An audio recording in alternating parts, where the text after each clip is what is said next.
മാലിക്ക ഒരു പാട്ട് പാടി തരുമോ നിങ്ങള്? പാട്ടോ?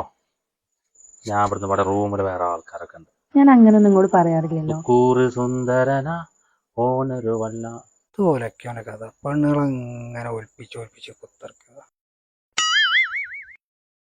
എന്നാ പിന്നെ വെച്ചാലോ? നിങ്ങള് പാടി നിർത്തല്ലേ, നിങ്ങള് പാടി. പിന്നെ വിളിക്കാട്ടോ. ഓണ്ട് ഇവിടെ ഓന് നമ്മളെ ചങ്ങായി റൂമിലുണ്ട്. ഞാനവിടെ ആരെങ്കിലും ഉണ്ടോന്ന് ഞാൻ ഉണ്ട്. ചോദിച്ചു. എന്താ ഭ്രാന്താണോ?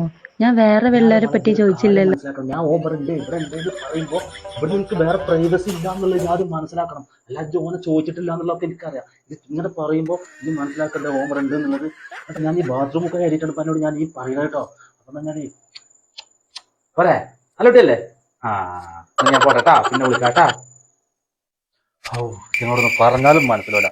പൊന്നാര മക്കളെ, ഞാൻ അങ്ങോട്ടൊരു കാര്യം പറയാം. ഈ പ്രവാസി ഭാര്യമാർക്ക് ഒരു തോന്നലുണ്ടാവും ഇവിടെ നമുക്ക് റൊമാൻസ് ഇല്ല, ഇവിടെ എത്തിക്കഴിഞ്ഞാൽ മുണ്ടാട്ടുണ്ടാവില്ലാന്ന്. ഇതൊക്കെയാണ് അവസ്ഥ. നമ്മൾ ഈ റൂമിൽ എത്തിക്കഴിഞ്ഞാൽ പല ആളുകളുണ്ടാവും. അപ്പൊ ഇവിടെ ചിലപ്പോൾ റൊമാൻസ് ഒന്നും എപ്പോഴും കിട്ടിക്കണമെന്നുണ്ടാവില്ല.